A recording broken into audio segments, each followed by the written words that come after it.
Welcome to the Grand Review. This is the show that's all about movies and movie news.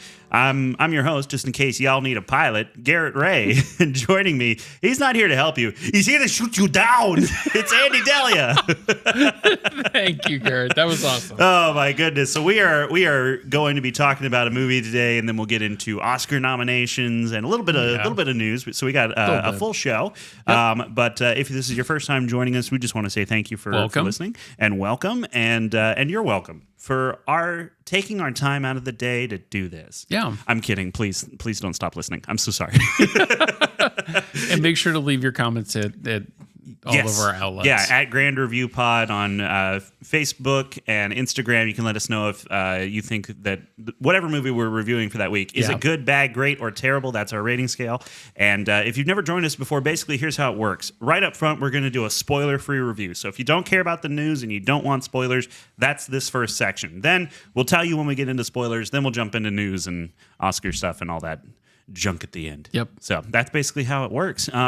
This week, we are reviewing a new movie. Mel Gibson and Mark Wahlberg are back together to do another family-friendly film as a follow-up to Daddy's Home 2.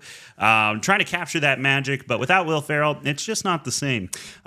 This week, we're talking about Flight Risk. This is actually directed by Mel Gibson, and it stars Mark Wahlberg, Michelle Dockery, and Topher Grace is kind of the three that you're really dealing with through most of the movie. Yeah. And it's a film that lasts for a total of 91 minutes with a budget of $25 million. This has been put out by Lionsgate, and that is all of the information I care to give. So that's all you need. I'm in a weird mood today. I don't know what's going on. Anyway, what we always do is we start with Andy's opinion on the movie. So, Andy, Flight Risk, what'd you think? Good. I liked it. It's a bad movie. Let's be honest about that. But you have so much fun while you're watching it that you just kind of dismiss that it's a bad movie and just kind of laugh at it and have fun and not go, well, that's an hour of my life I won't get back. There was enough that the pacing is good on the film. It's well written. That's kind of debatable, but it's not horribly written. No, and I like Michelle Dougherty a lot. Yeah, and that she kind of saves this film in a lot of ways.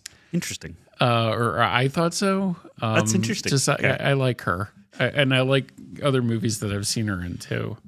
Topher Grace, also interesting. Yeah, I know you're gonna have a different opinion of this, but then Mark Wahlberg's bad hairpiece. Oh my gosh! And just some of the lines of dialogue he has are just like they're going to shoot you down. Yeah, it's very hard not to laugh. But you know what? He's going all in on it, and I respect him for not just being Mark Wahlberg. Right? He actually does seem like he's kind of a character in this. Yeah, which is not something I usually see from him. That's true. I was enjoying that. Was he chewing scenery a bit? Yeah. Was that exactly what a crazy guy like this would do? Yeah. I think the unsung hero and actor of this is Hassan. The pilot guy that they had on the phone. We mostly only hear him on the phone. He's fantastic. He's awesome. I would give my life for Hassan. Yes. It's not a complicated movie by any stretch of the imagination. Basically, U.S. Marshal is escorting a government witness to trial, and the guy who wants to kill him got a guy on the plane, and that's not the real pilot. And what are they going to do? Because they don't know how to fly a plane. And that's it. That's the plot. It's just that, and that's great. I always love a movie where it's like, this is like a bottle episode. This is like in TV, you'll have shows where they do all this kind of stuff. Breaking Bad, one of the most famous examples. People love the episode The Fly. It takes place in the meth den, and they don't go outside of it for basically the whole episode. It all takes place in that one room because it's cheaper to shoot in one room than it is to do 19 different locations and all that stuff. Okay. But the thing is, the bottle episodes have to be written better in order to keep them interesting.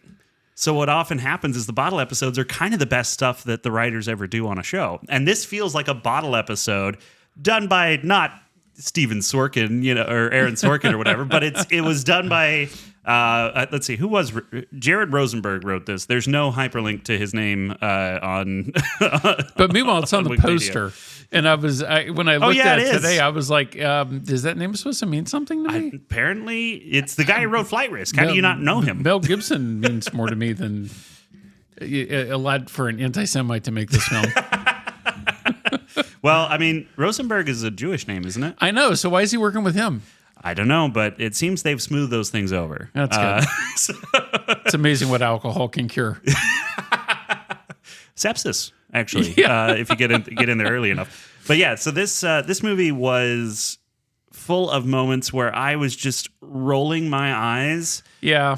And I loved it. It was, I good, bad, great, or terrible? It's bad. It's a bad movie in like, I know it's only a $25 million budget, but there are some shots I'm just like, how does this other one look good and that one looks so bad? Like there's a shot early on that this doesn't spoil anything, but I started laughing. It was the shot where they show their runway as they're walking to the plane and someone like pushes Topher Grace. I'm like, they're actually too big for the scale of the green screen image that they're trying to use. They don't fit in that environment. It looks so cheap. But then, they spent all of the money that they possibly could on the shot where the plane breaks through the snow, which you see in the trailer. Yeah. And it's like, well, that wouldn't work. They're dead. That's $10 million of the budget right there. Right, that's it. They just did that one shot. So, and it doesn't even look that good. It's very laughable. I know, yeah, because it's such a like if they had done that and she just barely pulls up, but then they lose their landing gear, that would have upped the stakes. But then because they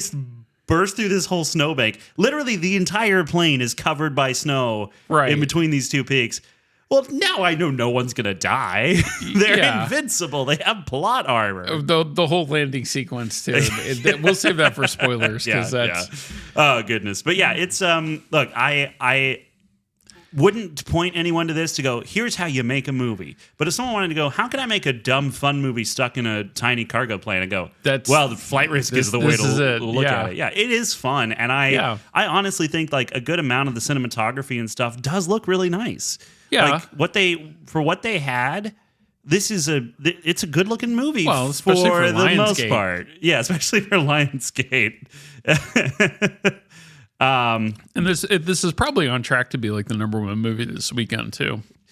Yeah, it's because we've had more people for this like the last couple of days than anything else here. Well,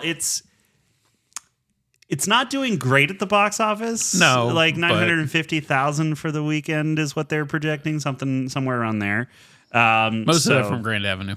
Yeah, probably most of it for me going back to see it again. No, it's a dumb fun movie in the way in the best way possible. I think like if you just like. Because at least I could walk away from this, like any landing you can walk away from is a good landing. Yeah. But any bad film that you can walk away from actually smiling and laughing about it and thinking, yeah, that's a bad movie, but you know what? I'd probably watch that again. Yeah. Yeah, I think I would. And it surprised me too, because I was thinking about it and was like, in terms of quality, this is not really any better or worse than Carry On, but I enjoyed this more.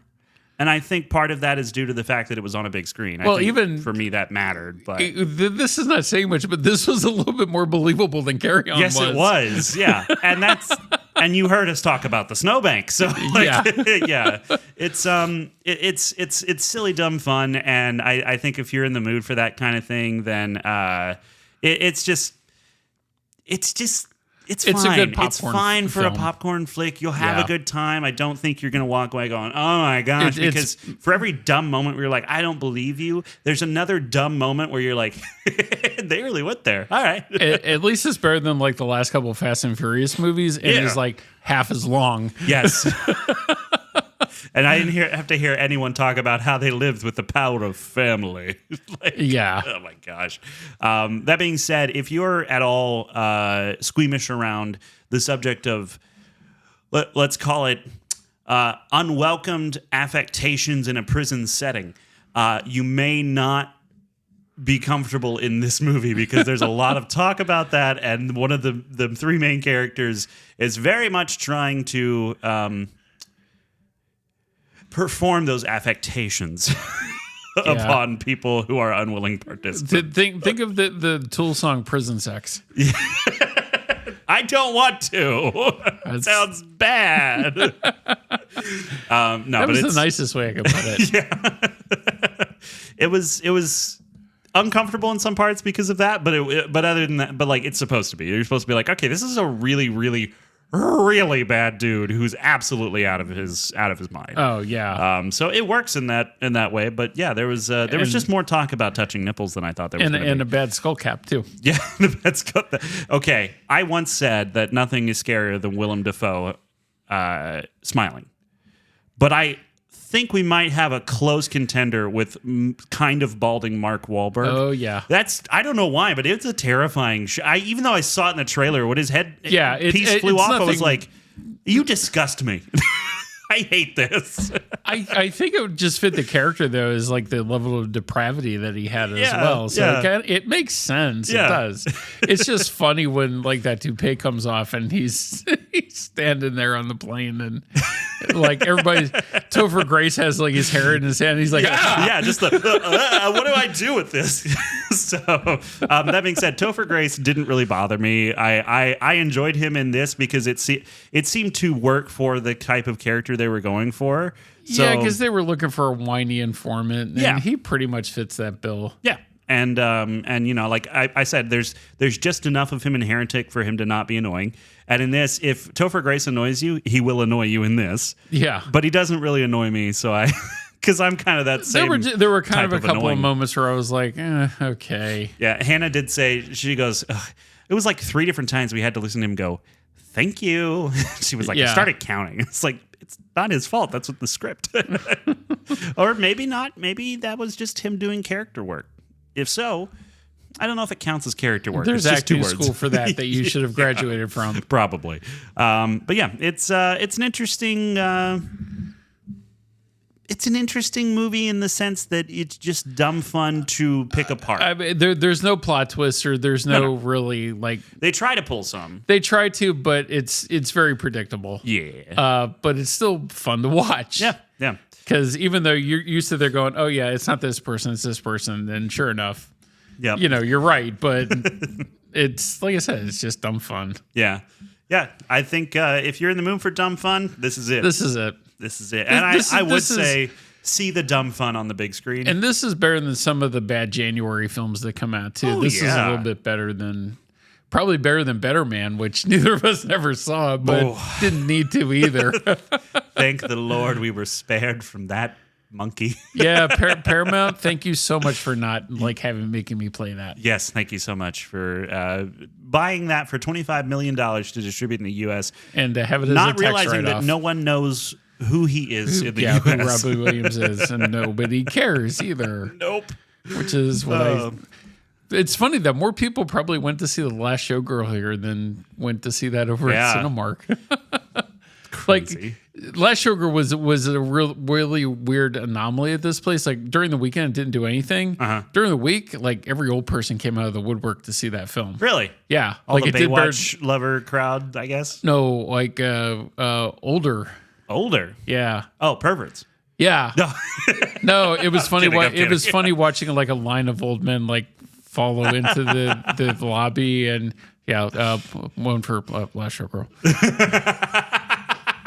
Meanwhile, like there was nothing really provocative about that film at all. Like, it was a very straight ahead, not gratuitous sex or nudity, and really good, just kind of a depressing story. Yeah. Which they probably didn't want to see. They wanted to see more of what they thought they were going to see. Yeah, but you get what you get and you don't throw a fit. That's what I always say. So you want to get into spoilers? Yeah, let's get into spoilers. Okay, let's get into spoilers. Is there anything to spoil in this movie? So the head of the FBI or their division is the mole. Yeah. There you go. The bad guy is in Sankety. So he's in Sankety, and that just gets thrown out there randomly earlier on, and then that becomes the key to figuring out who's the actual mole like an hour later by the time you've completely forgotten about it. And, because Mark Wahlberg has fed all this information from the mole, and they're trying to figure out on the plane, well, how does he know all this stuff? Yeah. How does he know her work history and the fact that she's responsible for the death of another witness? And, right. Yeah, all that. But there's only like 5 characters in the whole film, so it narrows the bandwidth on that quite a bit. It really does. And I'd never for a moment suspected Hassan. No. I would never. His dialogue was too snappy. He's too snappy. He's too charming. Genuinely, I was sitting there like, I should rewatch this movie just so I can figure out how to flirt with my wife. Well, I did a theater check on that today, and the part where like they found that ship, and he's like fantabulous, and he has all these like great little lines. Yeah. And it was like you only see him for maybe like 2 minutes at the end of the film, but it's still like the voice and everything, and the instruction that he gives Michelle Dougherty like through a cell phone. It's really funny. Yeah, it really is. And he livens up like kind of dark scenes that happen throughout the film. That it needs it. Yeah, and it is legitimately a good tactic like that they'll use when they're trying to talk someone down is like add some levity, add some humor because that will calm the nerves enough for them to just go, we're joking about that, and I just pull up a little bit. Okay, yeah, I got this because most people would panic in this situation. Right. Especially like in a Cessna in Alaska. Yeah. There's not a lot of places to land. I don't know if you've ever tried to land a tree on the tip of a pine tree or land a plane on the tip of a pine tree, but it's tough. No. It's very difficult to do. But that landing sequence at the end, man, is just... I laughed through a lot of it because it was just so ridiculous. But it has the best moment of the movie. It does. Oh my goodness! Where Mark Wahlberg gets hit by a truck. He doesn't just get hit by a truck. They show every wheel going over him and his body twisting around 938 degrees. And my wife is looking at me like, "That's not funny." I'm like, "Yeah, it is. It's really funny." Oh my gosh! I was trying not to do that thing where I laugh really loud in the theater and everyone wants to kick me out. So I just like breathed out a lot of air really quick with my hands over my mouth, just trying not to guffaw. And for a second, I thought I was going to pass out because I was laughing so hard I couldn't breathe. But it does satisfy that the bad guy dies in the most horrific way possible. Yeah, but it's just really funny too when you see it on screen. It's gratuitous without being gory. Because there's not a drop of blood in that sequence. No, not at all. And so it was just. I laughed really hard. I enjoyed that a lot, and I thought that there was enough stuff with how they were keeping it interesting and keeping the pace up with how he's tied up in the back for like half the movie. Yeah, and it just I was fascinated that I wasn't bored. And him getting shot in the shoulder with a signal flare too. That was great. That was funny. And that's Michelle Dougherty keeps the movie going. Yeah, the moment where he's yelling at her for shooting him with the flare, and she comes back there with the fire extinguisher. You think she's gonna put out the fire? Then she just steps through the smoke and whacks him in the face. I was like, yeah, get him. Then puts out the fire. And then she opens like the part of the airplane and starts letting the smoke out so they can actually see, which is important. Yeah, I thought she was going to throw him out for a second, but then she didn't. I thought so too. Yeah. I was like, well, if they do that, then that leads to not having a kind of an anticlimactic portion at the end unless Winston had turned at that point. And been like, actually, now that he's gone, I can overpower you. It's just one of us, but they didn't do that. And I actually liked that there was sort of a redemption arc for him. And that he wasn't just a pawn in this, he was actually a player, and he did actually have they built a mutual respect for one another going through this. To the point at the end where she saves his life again from the crooked cop that had been told to off Winston once they were on the ground. And they just the movie ends with them leaning their heads on each other. And it's not a romantic thing. It's nothing like that. Like there's no unnecessary fluff. It's just these two people who have been through heck. A hell of a day. Yeah. And then being able to, go, okay, we've actually, kind of finished it. But she's going to have to shoot like 3 other guys on that runway. What they should have done is had all the firemen pull out like AK-47s and be like, come on. Because she pulls the plastic bag off his head there at the end. He's like, this freaking day. Yeah. It was like the perfect delivery of it. It was great. I freaking love that. So you didn't like Michelle Dougherty in this? No, I liked her. I think there were a moment or two where I think I was trying to figure out whether I believed her or not. But then at the same time, I was sitting there going, "There's nothing wrong with her performance." I don't know. I guess it's just because she's a new actor. So well, she's not really that new. Well, to me, sorry. She's a new actor to me. So I was trying to figure out, like with Topher Grace, I can tell when it's just Topher Grace and when he's doing his job, you know. And Mark Wahlberg is pretty, yeah, you know, up and down like every film that he's in. So you know what you're in for on it's either this one or this one. It's either Mark Wahlberg acting or Mark Wahlberging. Being a goof. Yeah, and this one's Mark Wahlberg being a goof. Oh, absolutely. Yeah, this is a goof. But and I love it. I've seen worse films that he's done. So like this is actually one of the better ones. Pain and Gain, for instance. Oh God, that film's awful.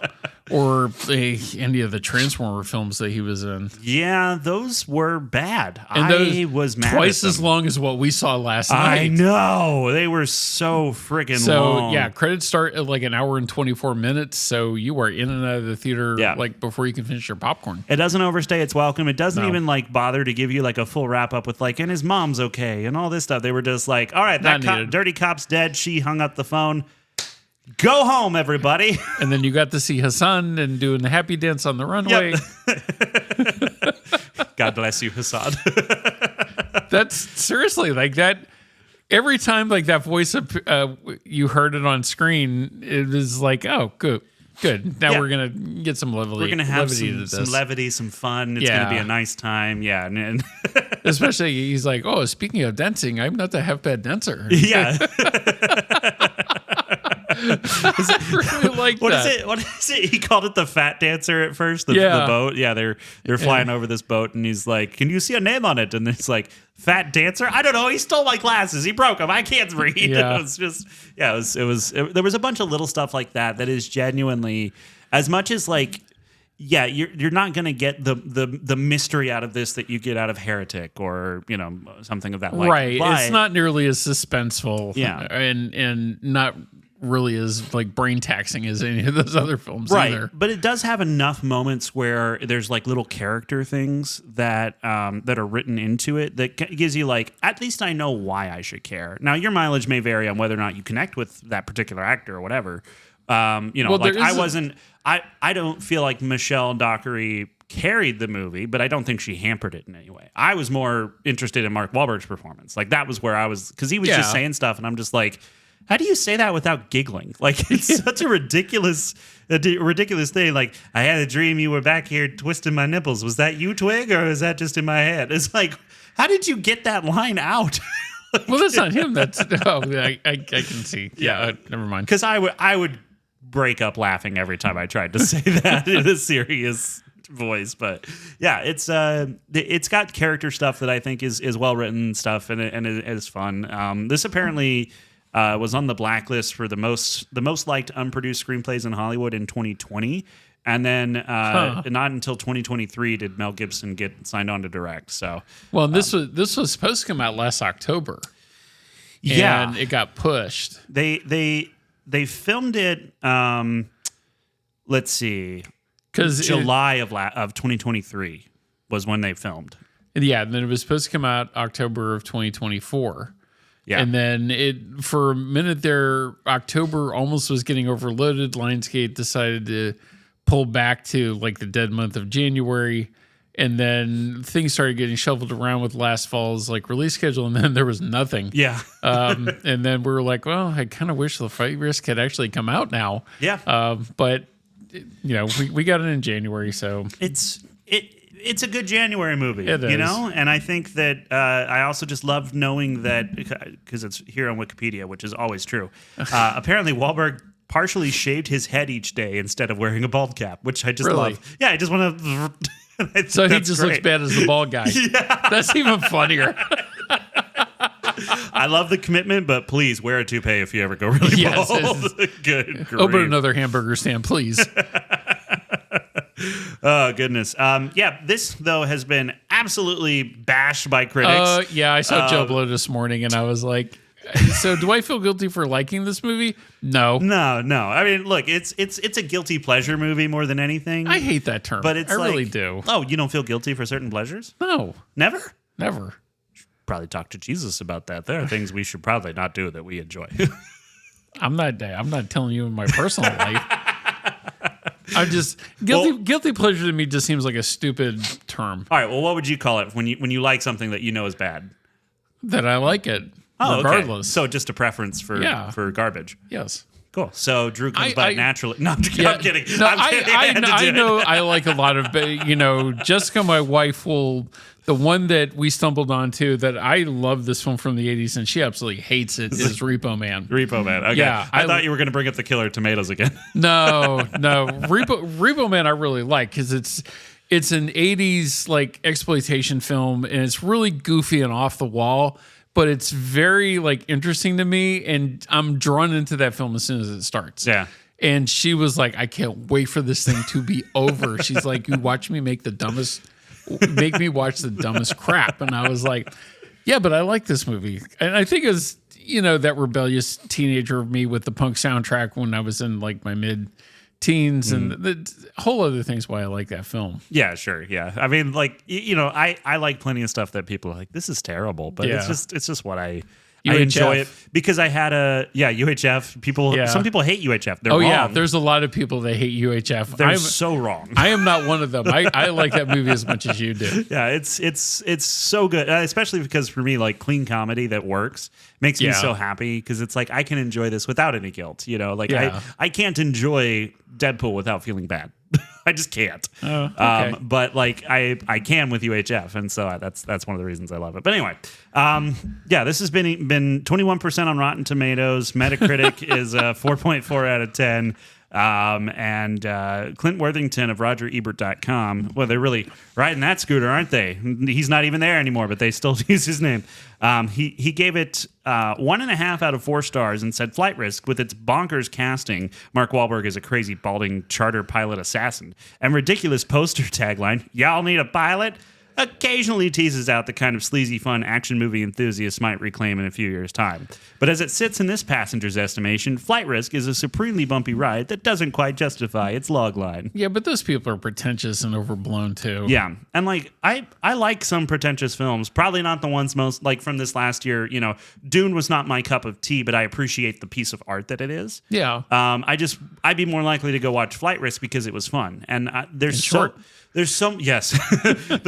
much of my life that I just like. It's work. It's so much work. So I tend to go for movies that are fun for me. Yeah. Or movies that make me really feel something that makes me feel like I'm connecting with humanity, like The Secret Life of Walter Mitty or Stranger Than Fiction. Those things. I think The Brutalist is going to be like that too. I think so too. Yeah, but it is 3 hours and 40 minutes, so it's probably not one I'll like. If it's as sad as Schindler's List, too, it'll take me 20 years to watch it again. I'm not sure if it's supposed to be on that level of depressing or not. If it is, my wife will love it. Jessica likes the most depressing movies ever. Like, I had her watch one that I don't really care for, but I knew she would like. Girl on the Train with Emily Blunt. Oh, yeah. That's a depressing film. Mm-hmm. And I was like, as soon as I remembered that film again, I was like, Jess, you got to watch this. You'll love it. And she's like, did you like this film? No, I hated it, but you'll love it. But you know what? It says a lot about you as a man that you know exactly what your wife would like and can suggest those things to her. That says you're paying attention. I do. A lot. I love you, hon. I love you too. Oh, you meant Jessica. Yeah, not you. Never mind. No, it's fine. It's fine. I didn't want to feel loved. Anyway, so Hannah will get mad at me, so I don't want to get the wrath of Hannah. No, she's not jealous. She just wishes people appreciated me, but it's fine. You don't have to. It's whatever. I appreciate you. Yeah, now it feels forced. I appreciate you too. All right, thank you. So I think there's not really a lot to go over with this. Like, yeah, just watching Mark Wahlberg get tortured is always fun, and Topher Grace made me laugh. They either shoot you down, which they made that seem like that was going to be like a big scene in the film. Yeah, a big scene, but they had one shot where they used the 3D model, and then they were like, never again. Yep, we can't afford it. We spent all our money on the plane flying through the snow in an unbelievable way. Yeah. Also the shots of there was one shot where all the fire engines and EMS and stuff are coming after them on the runway, and it just looks like someone played with toy cars and then removed the hand. Because the movement is wrong.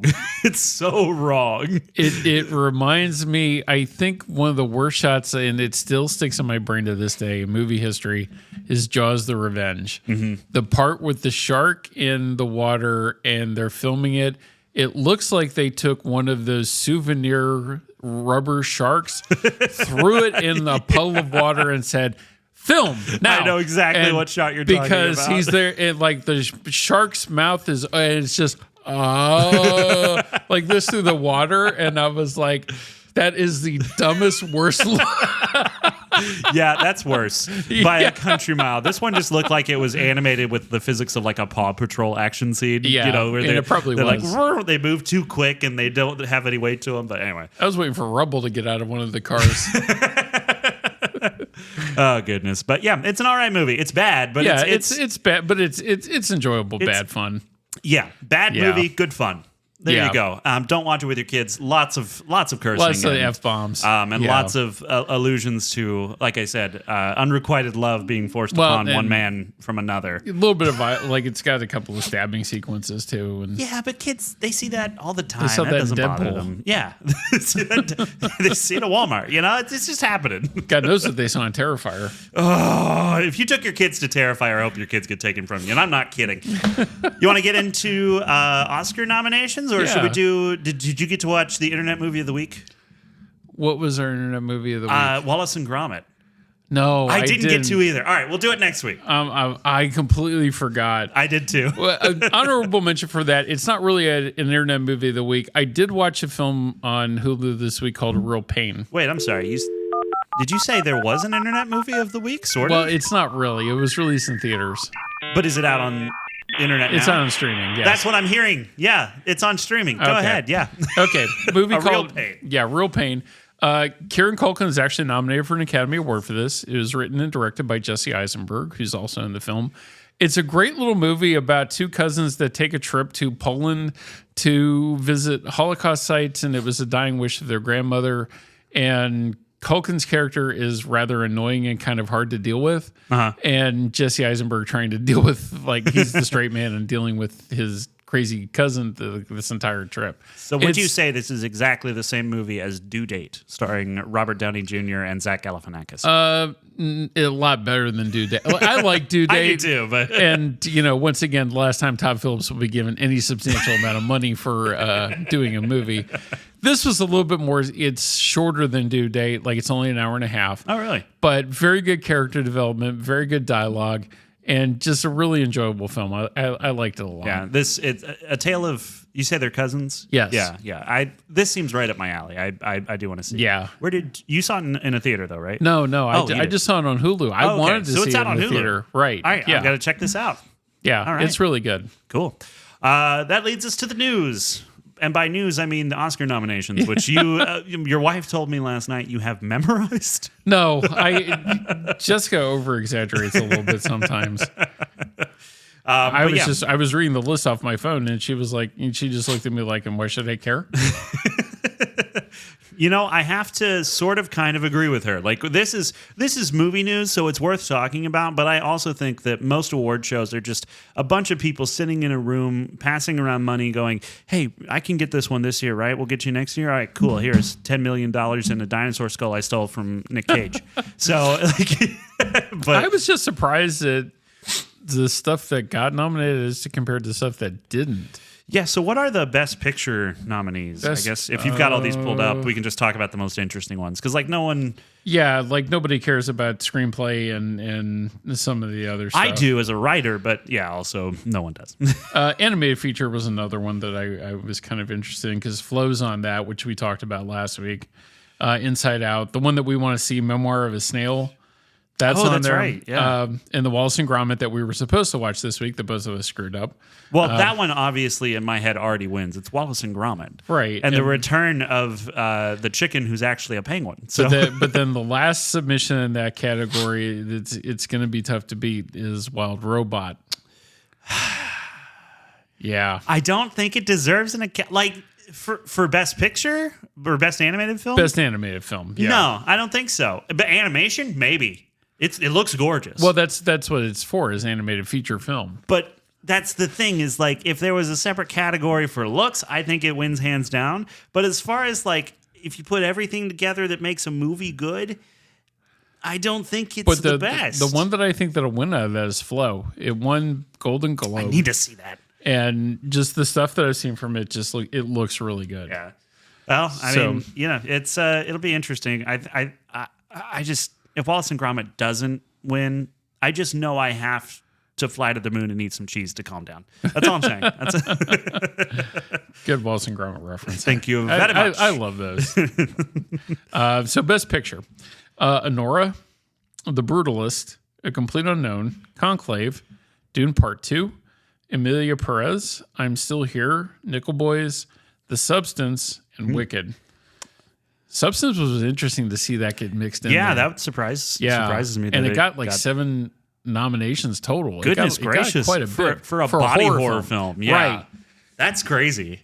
And I'm like secretly rooting for Demi Moore on that too. Yeah. Because actor in the leading role is Adrian Brody for The Brutalist, Timothy Chalamet for Complete Unknown. Yeah, he was good. Coleman Domingo in Sing Sing, which I never saw. Sorry. Ray Fiennes for Conclave, which he was good in that. He's always good. Yeah. Ray Fiennes is fantastic. I love him. And Sebastian Stan for The Apprentice. Are you serious? Yeah. That's supposed to be a bad movie too. I stayed away from it. Yeah, we talked about maybe going to see it, just decided it wasn't worth all the hassle. Well, because it was everything around like election time too, and I just did not want to support that. I don't want to get into politics on this show as much as I can. Like there are certain things that like are political, but also are like moral things that sometimes I'll raise an issue about if I really feel strongly about it. Right. But like getting into the politics part, because even our film buyer said it was not a good film. So I was like, okay, so I don't need to like rush out and see this. But an Oscar nomination for the performance, that makes me kind of go, maybe I should check it out. I'm wondering if Sebastian Stan did something else this past year that he's secretly getting the nomination for that rather than The Apprentice. They're just doing it to be interesting. Yeah. Maybe so. Because I believe that. He did something else this year. It was like a small movie, but I can't remember what it was. Yeah. So supporting actor, Yuri Borisov for Anora. That's still a movie I really want to see. It's a guy that made The Florida Project and Tangerine, and I like his style of filmmaking. And it's about a woman that gets mixed up with the Russian mob, and it's supposed to be very gritty and hardcore kind of film, and that's probably my appeal for it. I love those kind of movies. So it's still, I know I can rent it for like $10. And I'm kind of hoping it comes down a little bit in price. So, and then Kieran Culkin for Real Pain, Edward Norton for Complete Unknown, Guy Pearce deserved. I think he was fantastic. Guy Pearce for The Brutalist. Oh I heard people saying it was like a fantastic performance from him. Yeah, in that, so Guy Pearce is always. I really like him. Yeah, I think he's underrated. Going back to LA Confidential. Like I love that film. Yeah, and I even think he's good in Iron Man 3, which people did not like. It was not my favorite of the 3 Iron Mans, but it's not horrible. No, the first one is just, there's something special about that movie. Yeah, Jon Favreau really like knocked that one out of the park. Yes, he did. And Jeff Bridges, like I really like Jeff Bridges. Especially because I think it's before the Marvel machine, really started to do like, this is what a Marvel movie is. So it's just a movie. Right. That happens to have Iron Man. Right. And it's good. Yeah. Anyway. Just rebounded Robert Downey's career like in a big way. Because he was almost like uninsurable, and like there was a lot of talk if he was going to pull off that role. Like people were nervous about that movie coming out. I'd never heard of him before that because he had spent so long out of the public eye. Because like it was the 90s he got arrested. And so most of my formative years of watching movies and stuff, I wasn't watching the stuff that Robert Downey Jr. was in because I was young. Because my whole thing was when he had all that problem, I'm like, did you not go back and watch your own movie like Less Than Zero? Like, did you not look at that? Because he plays like a hardcore drug addict in Less Than Zero, and that's kind of what that film is about. I think he was on enough drugs that he forgot he did that. Which, if you haven't, it's a hardcore movie, but it's really good. Yeah. And Bret Eaton Ellis album that's just as good. I also like him in The Soloist, which I don't think a lot of people saw, but it's good. Yeah, of course, music for me and movies, that's always a good one to pick. And Jamie Foxx is fantastic in it too. Yeah, really good. They play really well together. It's good. And then the last one, again, it's Jeremy Strong for The Apprentice. So that's 2 for... Which they probably won't win. No. But it's interesting that film has gotten as many nominations as it has. Is it just nominating them because they're like, hey, you did a good job at playing that guy we hate, and we want to bring up that we hate that guy? Like, is that basically it? Probably, yeah. Yeah. So, actress in a leading role, Cynthia Erivo for Wicked, which that's probably your winner. Probably. Although the one that I am keeping my fingers crossed is Demi Moore for The Substance. Yeah. And Mickey Madison for Honora. Carla Sofia Gasson in Emilia Perez, and Fernanda Torres in I'm Still Here. I'm Still Here is another one that I watched the trailer for that today, and I really, really want to see this film because it's set in 1970s Brazil, and about the political climate around that time, and about how people are just go missing because the government snatches them right off the street, and it's a mother and a family trying to deal with the father being taken to the and just a really, really good looking movie, and it's Spanish subtitled, but that doesn't put me off for that. Like it looks no, like I can read, really, so it works for me. Which we found out last night. But yeah, it looks like a really decent film to check out. Actress in a supporting role, Monica Barbaro for Complete Unknown, which my wife is really happy about that. Plays Joan. Joan Baez. Joan Baez, yes. Yep. She was very good. Oh, I thought Ariana Grande is nominated. Oh, okay. For Wicked. Well, good. I think that's deserved. Honestly, like she plays that role perfectly. Okay. I'm sorry. I can totally see why they cast. Well, I don't either. But I also don't like Timothée Chalamet. But he did a really good Bob Dylan. Yeah. Because Bob Dylan sucks. Yeah. He's perfect for that. Okay. Felicity Jones for The Brutalist. Isabella Rossellini for Conclave, which she's really good in that. For what I saw of it. I still need to see the end of that film. Yeah, you I fell asleep. And then not watching it late at night on a Friday night after eating like a big dinner in a Greek restaurant. I was like, yeah. And then going in and watching Catholic politics. It's like, that's a recipe for a good I need nap. to watch that movie again. Yeah. And Zoe Saldana for Emilia Perez. Oh, yeah. So those are pretty much the big ones. Cinematography, The Brutalist, and it's Lal Crawley. I think that's how you pronounce it. Okay. Dune Part 2. That's going to be a tough one to beat. It does look fantastic. And that infrared sequence is like just tip top iceberg. Like we did something fun you haven't really seen a lot of. But here's the one that I think that should win is Jarin Blaschke for Nosferatu. Ooh. Yeah. Nosferatu's got some great imagery. And like... Yeah, that's really good. Yeah. It's really good. Yeah, I'd have to give it to that one over Dune, honestly. Yeah. Like for personal preference. Right, But yeah, interesting. Ed Lashman for Maria and Paul Gulholm. I hope I'm pronouncing this right. I'm probably not. For Emilia Perez. Okay. And then costume design, this one, just give it to Wicked. Yeah, absolutely. Because it's Complete Unknown, Conclave, Gladiator 2, Nosferatu, and Wicked. Wicked should win that. Yeah. And directing, Sean Baker for Honora, Brady Corbett for The Brutalist, and James Mangold for Complete Unknown. So it's just the same list as Best Picture. Just about. I've always wondered why why we have both of those categories, because... If you're the best director, you would direct the best film. Well, most of the time they go hand in hand, and how they are televised too. The best director is first before presenting the best picture. Yeah, because that's like the last one they normally do. Right, and almost 9 times out of 10, whoever wins the best director, that's who wins best film. Either there are years. The one that I can most notably remember was, I think, for when Gladiator was up.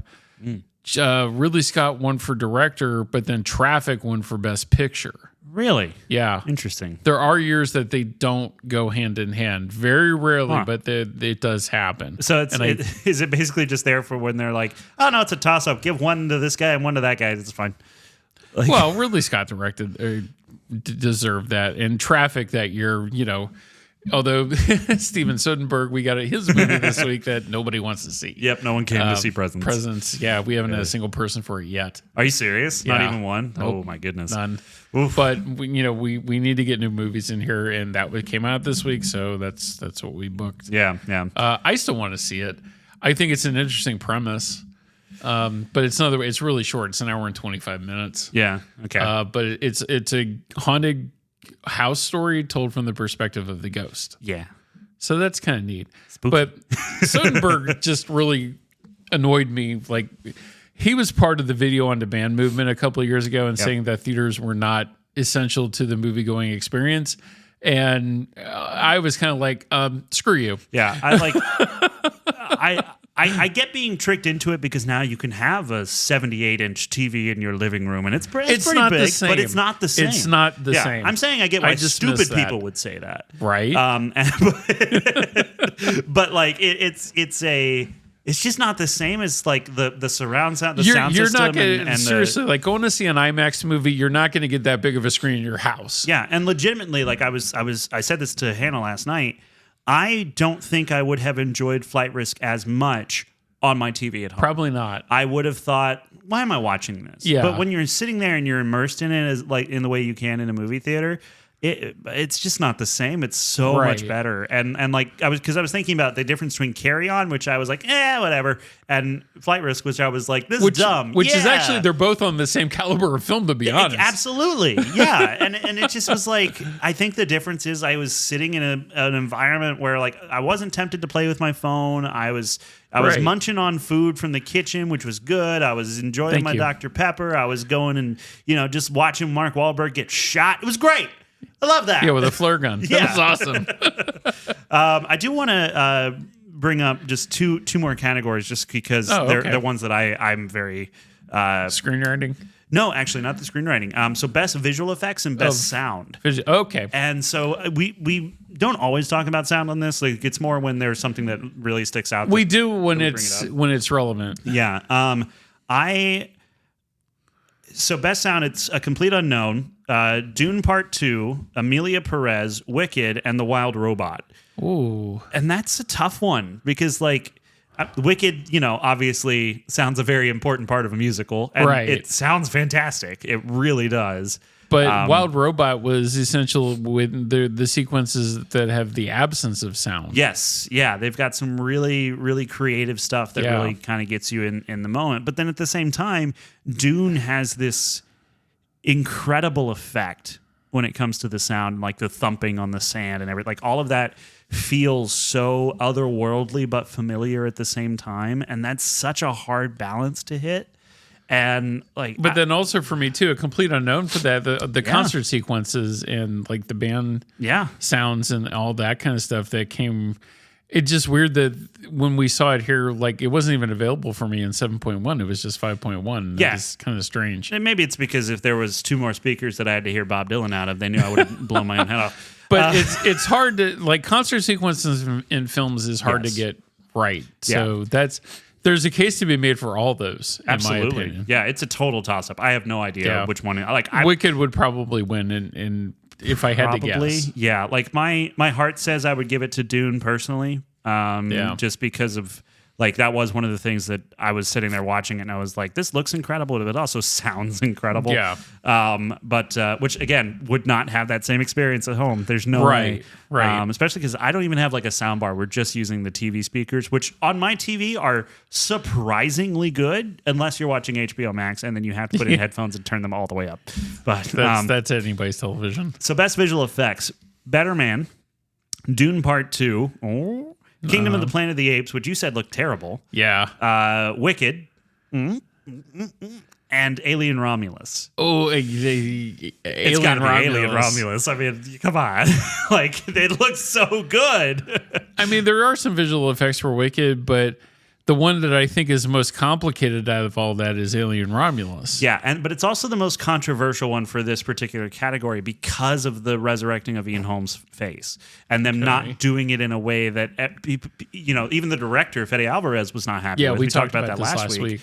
But then the redo of it, I've seen people now say, well, it doesn't really do anything. It's different, but it's not better. So I don't know. But then the rest of the movie, the outer space stuff, the ship, the way that they blended the CG elements, the aliens that were clearly CG and not a puppet, but were so freaking close that you had to go, man, I mean, of course you use CG there, but if they did, it fooled me.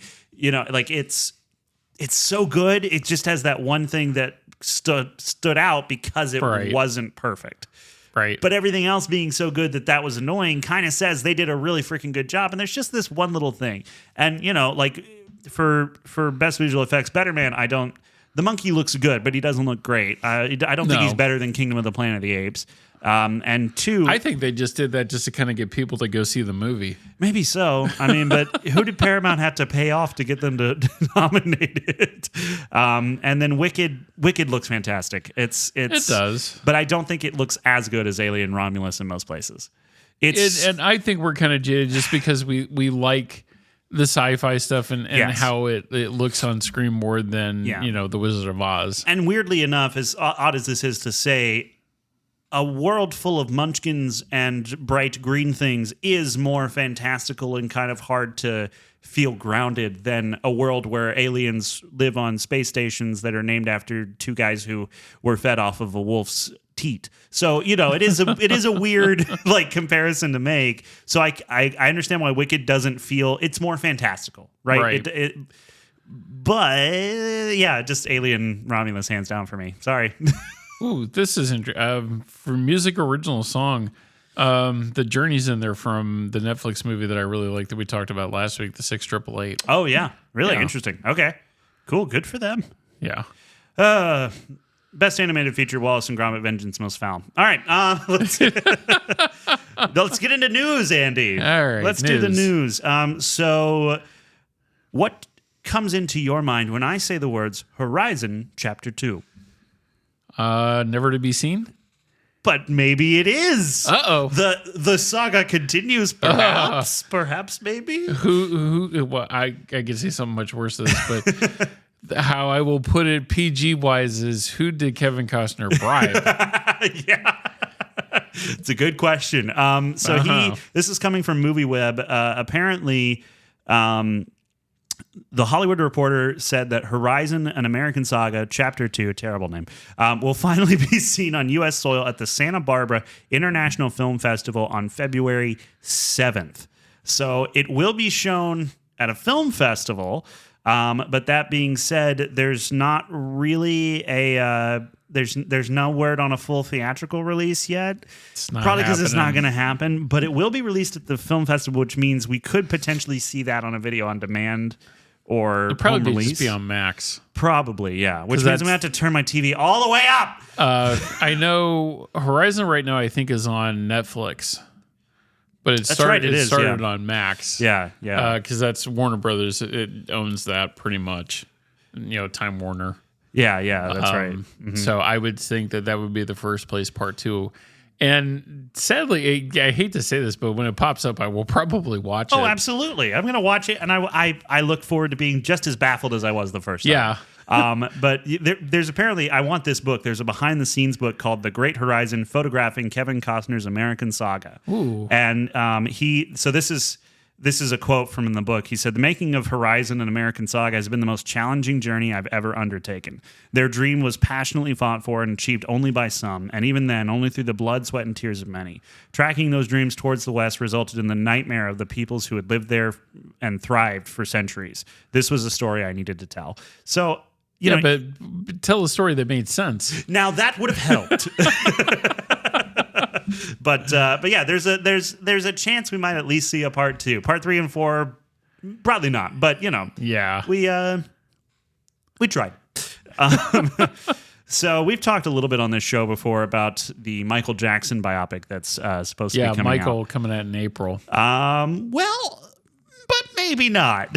Uh-oh. So the whole third act is having to be scrapped due to a, quote, legal issue.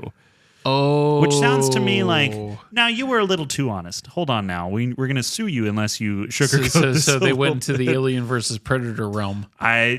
Yeah. And Neverland. Uh-huh. Man, I'm kind of bummed now. I want to see this version. Yes. That's the version you should release. Like, leak it. Do the X-Men Origins Wolverine thing. I will watch the bootleg copy of that. Absolutely. I don't care. it's. I'll hook that up to a projector here and we'll watch it. Yeah, so apparently what happened, there's a jam due to a legal issue with the film's third act, according to Puck, and I'm all the rest of the news is from JoBlo.com, by the way. Okay. The Michael Jackson biopic from Lionsgate, which means it will be bad, is going under significant rewrites and reshoots because of the deal that the Jackson estate made with one of the gloved one's child molestation accusers. So before the snag, the biopic was scheduled to moonwalk into theater. I'm reading from the article. This is not my fault. Okay. It was supposed to show up October 3rd, 2025. But then the date is uncertain now after Jackson's legal team and the family of Jordan Chandler, who was 13 years old when he accused Michael Jackson of molestation in 1993, disagreed about specific details. Last year at CinemaCon, we saw about 20 minutes of it. Well, I hope it wasn't from the last third of it. No, it looked to be like a good extended trailer from the entire film. Oh, yeah, okay. And it looked really good. And Antoine Fuqua's behind that, and I really like him as a director, too. Yeah, but Lionsgate will step in and ruin it. That's just what they do. That sounds like what they're doing already.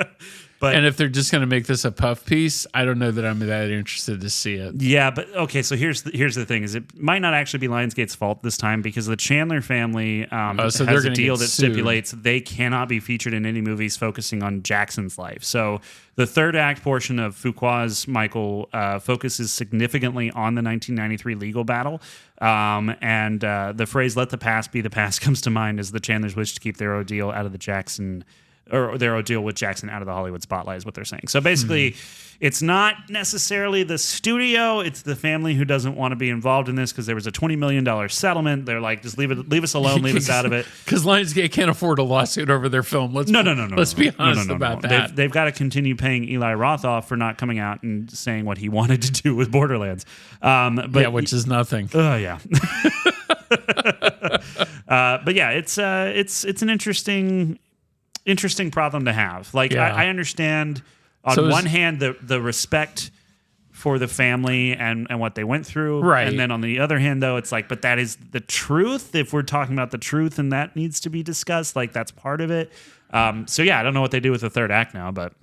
Yeah, so originally focus on the monkey. It was supposed to come out in April. Now it was supposed to come out in October. Now it's might be later, kind of off the schedule, and maybe 2026 is when we're going to see this thing. That's a long delay. Yeah, but I mean, getting your entire cast together and stuff, like sometimes it's not because it takes that long. It's because it takes that long to get everyone who's just like, our jets are in the same thing, the same city this weekend. We can film. That's one that Lionsgate was banking on being a big film for them too. They should stop banking on anything. Yeah.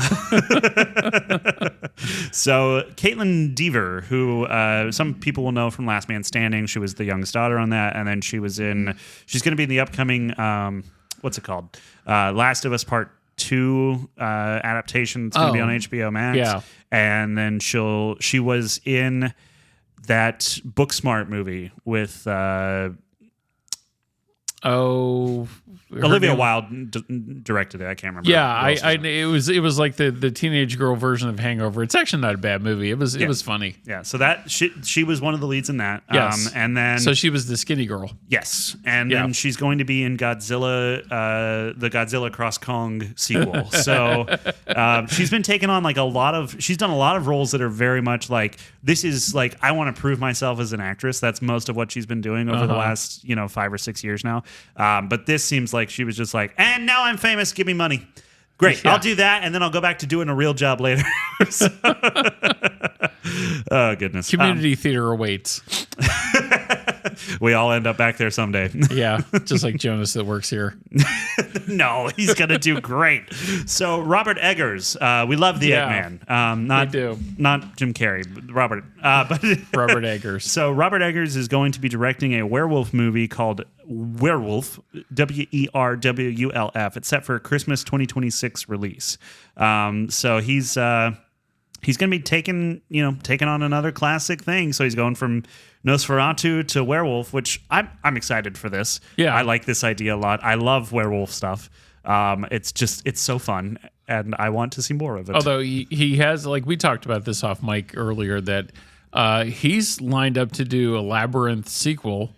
Yes. That was another thing, and then I thought the quote I saw this morning from him was funny, that he refuses to do a film set in modern day because he's like photographing a car. He just doesn't want to do it. And somebody with a cell phone, he's like, makes a mill. Yeah. So I like the guy for that. I like that he does these old period pieces too. Yeah. Like they come off, like Nosferatu just looked amazing. Yes. And that was my number one film for last year. But I still need to see The Northman. But like The Lighthouse was a really cool movie too. I like that, and I really like The Witch. Yeah, I never saw The Witch because it looked too scary. Well, Isn't it's not scary. The Witch? I guess. I'm sorry, that's just. But it's got obtuse. Anya Taylor-Joy in it, so I might go back. I might not. It's all written in Old English too. Now that fascinates me. Yeah, it's the magic and that stuff that I don't want it. I just don't. I know, want and that's where you're probably going to have some problems with it. Yeah, but you know me, I've got problems with everything. Yeah, mostly myself. But yeah, so they actually bring up the Labyrinth connection here in this article, and that project apparently has been in development for years, having previously passed through the hands of directors Fede Alvarez and Scott Derrickson. Which interesting. But they say if Eggers going to make it, apparently he's going to do it after he's finished making Werewolf. I'm curious what it's going to look like. I'm curious if Werewolf will have German words.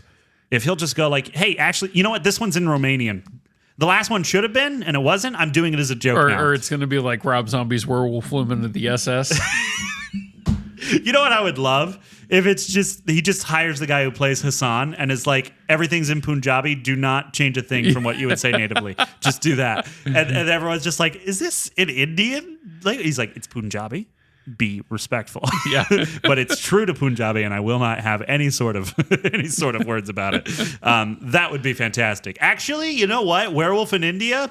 I'll make that movie. I'll do that. That sounds great. Cool. That sounds fun. Like, imagine a werewolf, but he's getting covered in all the dust when they do that big festival, and he's just walking around, and he's like trying to eat people and whatever, but they just keep going, hey, pop, and he's just like for 2 hours. That's the whole movie. Meanwhile, the poor werewolf or Wolfman that came out last week that we saw that we really liked. Look, is it still showing here? Yeah, That's right, for one more week. Okay, we're guys, not going to have it another week. I'm telling after. you right now, get to Grand Avenue, watch The Wolfman. It is so good. It's so fun. Oh, goodness. I called that though. I knew you were after right. we watched it, I knew it wasn't going to do well. I'm sorry, I didn't trust you, my friend. Oh. I just know. Well, it wasn't that. I just hoped you were wrong. Well, I hoped I was wrong too, to be honest, because I need something that's going to bring people in here other than Sonic 3 and Mufasa. Goodness. Sonic 3, though, still has the best joke of 2024. I still haven't. Drew's coming in this weekend, so I'm going to get to see it finally. All right, well, then next week, I will see if there's one joke. You will know it. I think when you hear it, you'll go, that's the one Garrett probably laughed the hardest at, because it's so out there and just like, what? Why did you? Are we allowed to say that? You'll love it. All right, so Netflix prices are going up again. Just wanted to point that out. What a bunch of jerks. We don't need movie theaters, but let's continue to allow this large corporation to slowly increase the price. Like we're a frog in a pot of not yet boiling water, but they're getting there. And also the screen is small, and we're gonna knock you down to 1080p. It's amazing how far that company has gone from like getting DVDs in the mail.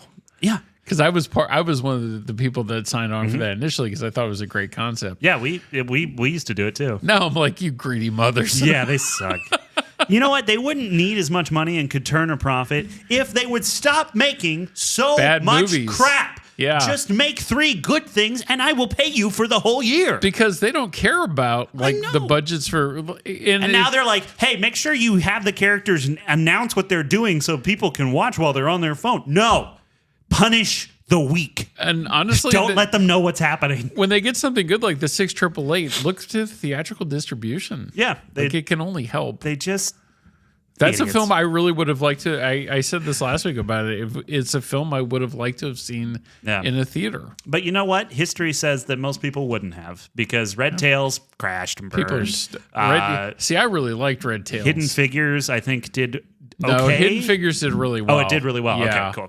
And that's a great movie, too. Well, then I rescind my point because it was both wrong and useless. There is an audience for fact-based historical fiction stuff. Yeah. I really like those kind of movies. I do, too.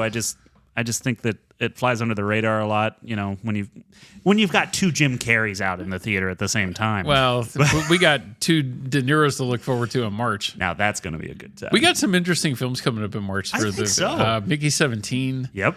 That even if we don't get it here, like we're going to see that. Did Sinners get moved to March? Is that what you said? No, Sinners got moved to April because Warner Brothers was still kind of shifting everything around. So Mickey 17 was originally supposed to come out next week. Yeah. They moved it to April because they figured it was a better time slot or date slot or however you want to phrase that. And then they looked at it again and switched places. Sinners was supposed to come out beginning of March. That's now in April, and Mickey 17 is in March. Is the Amateur, did that get moved?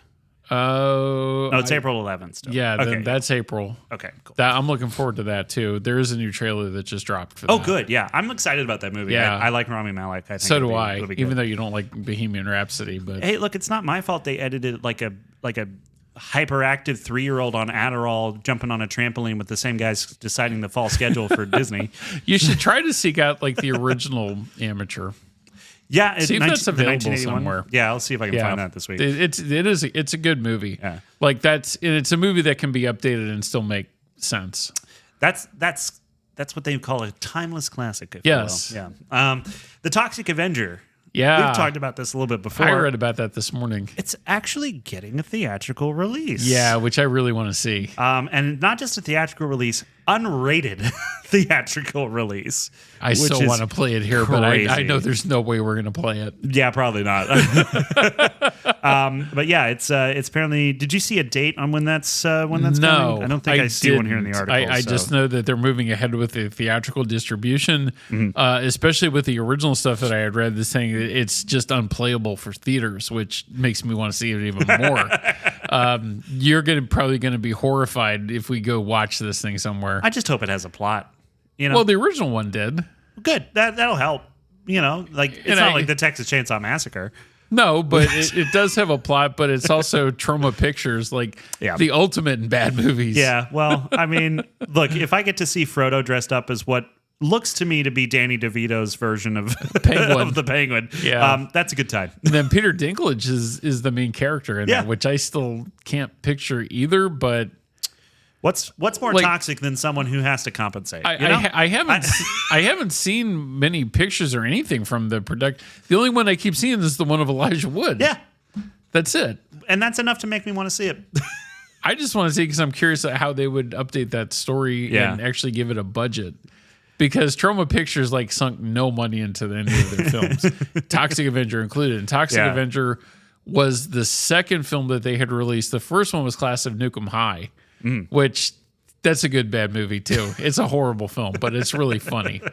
And then Toxic Avenger came along, and I remember I went to go. I was living in Pittsburgh. A teenager, I went to see that twice. Did you really? Yeah, because it's playing at the Grindhouse Theater in Pittsburgh, which was the Fulton Twin. So one screen would be some god awful horror film, and then the second screen was like the big Hollywood blockbuster.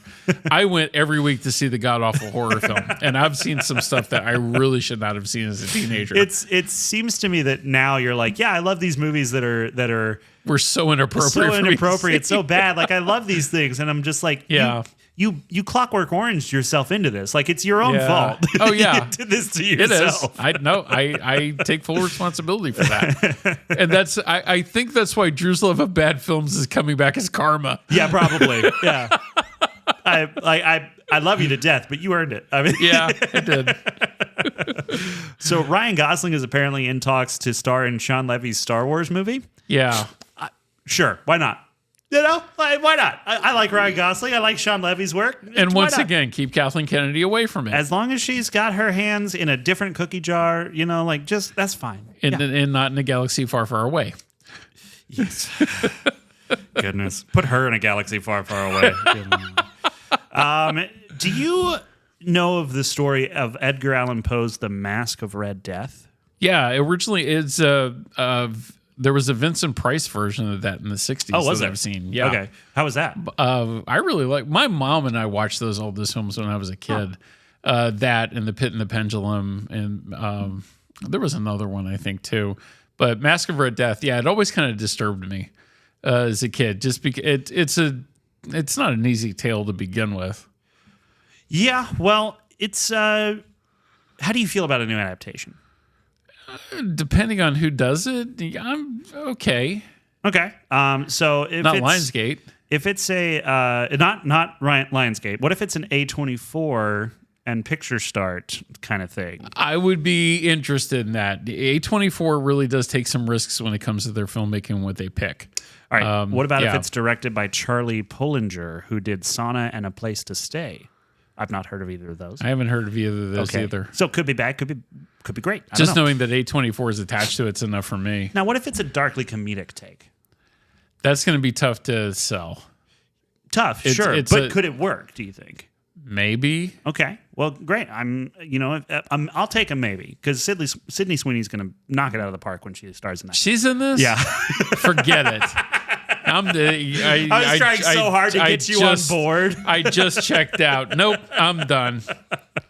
The good news is there's a new Sam Raimi horror movie called Send Help that's coming. Yes, and it is a horror thriller, and it's going to have Rachel McAdams will be in it. Cool, I like Rachel McAdams, and also Dylan O'Brien, who I think is underrated. Honestly, did you see that? Was it American Assassin? I think he was in. Yeah, I saw that. Not a great movie, but his performance is really good. The book to that's better, but it's not. Michael Keaton is worth watching in that too. Yes, yeah, and I think Dylan O'Brien, he did something called Love and Monsters or whatever. He's fun in that. Did he do the Teen Wolf thing for MTV? So he was in Teen Wolf. He was not the titular Teen Wolf. He was the best friend of the Teen Wolf, and my previous partner forced me to watch a lot of that with her, and it is very, very bad.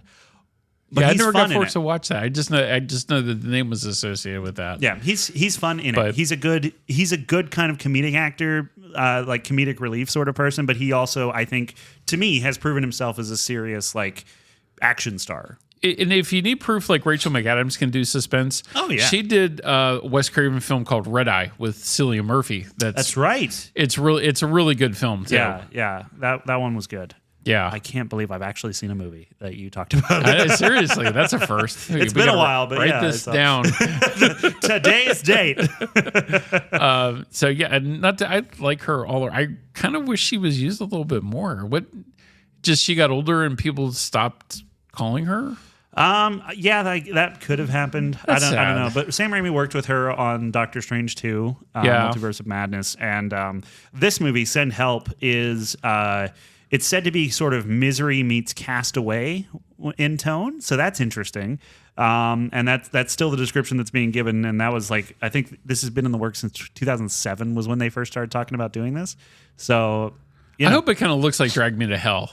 I really do. It does look. Yeah, that looks good. I like that film that he did. I know people hated it, but I think after doing Spider-Man and everything, people were expecting a little bit more from Sam Raimi, and it looked a lot more like Evil Dead. Which I love that stuff, and I was like, well, he's Sam Raimi. What did you expect? Right. Yeah, and there's a. You know what? Sometimes it's more fun to do it the gritty way you used to do it than to have the whole machine. The machine it lets you do some really neat stuff and perfect things.